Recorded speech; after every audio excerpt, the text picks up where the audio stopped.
नमस्कार दोस्तों, आपका स्वागत है हमारे YouTube channel Tech Scoop Hindi पर, जहां हम आसान भाषा में टेक्नोलॉजी की गहराई समझाते हैं। आज हम जानेंगे मदरबोर्ड क्या होता है, ये कैसे काम करता है, इसके पार्ट्स कौन कौन से होते हैं और क्यों ये कंप्यूटर का सबसे ज़रूरी हिस्सा है। वीडियो को पूरा ज़रूर देखें क्योंकि अंत में हम आपको देंगे कुछ interesting facts and tips. 1. Motherboard क्या है?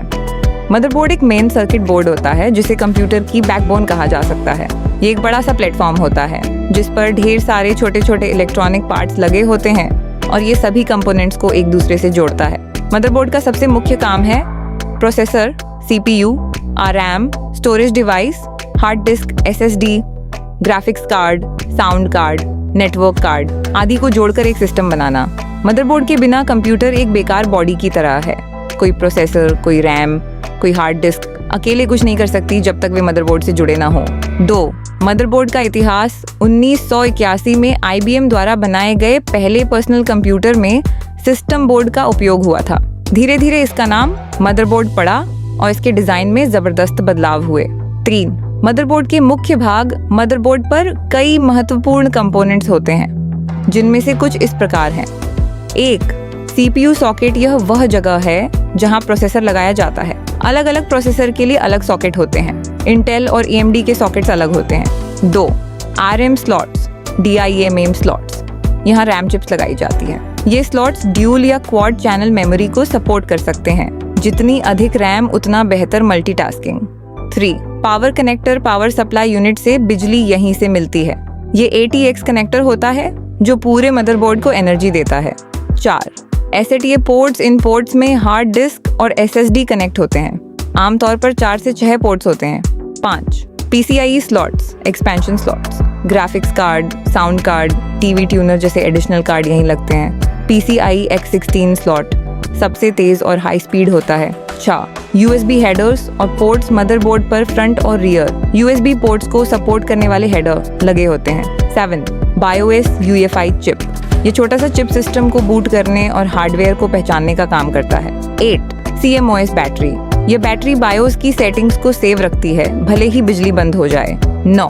चिपसेट पूरे मदरबोर्ड का कंट्रोल सेंटर होता है। ये तय करता है कि CPU और बाकी डिवाइसों में डेटा कितनी तेजी से जाएगा। 4. मदरबोर्ड कैसे काम करता है? जब हम कंप्यूटर ऑन करते हैं तो सबसे पहले BIOS एक्टिव होता है जो यह चेक करता है कि सभी जरूरी डिवाइस ठीक से जुड़ी हैं या नहीं।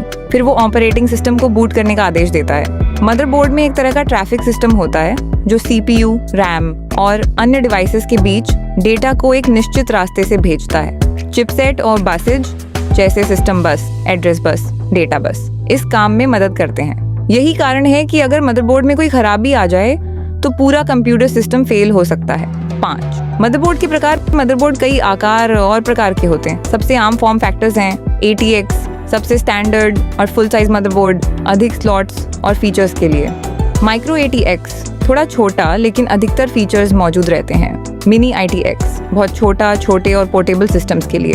eATX हाई एंड गेमिंग या सर्वर कंप्यूटर के लिए। आपके कंप्यूटर का केस और उद्देश्य जैसे गेमिंग, वर्क, स्टडी तय करेगा कि आपको कौन सा फॉर्म फैक्टर लेना है। 6. खरीदते समय ध्यान रखने योग्य बातें। आपके CPU से कंपैटिबल हो DDR4 या DDR5 रैम सपोर्ट करता हो। PCIe और eSATA स्लॉट्स पर्याप्त हो। ब्रांड और क्वालिटी भरोसेमंद हो जैसे MSI, Asus, Gigabyte। 7. मदरबोर्ड और हार्डवेयर का तालमेल। मदरबोर्ड सही होगा तो ही बाकी हार्डवेयर अपनी पूरी परफॉर्मेंस दे पाएंगे। एक मजबूत प्रोसेसर का सही उपयोग तभी होगा जब मदरबोर्ड भी उतना ही सक्षम हो। 8. देखभाल के कुछ सुझाव। धूल से बचाइए, ओवरहीटिंग ना होने दें, पावर सर्ज से सुरक्षा रखें, लिक्विड या नमी से दूर रखें। 9.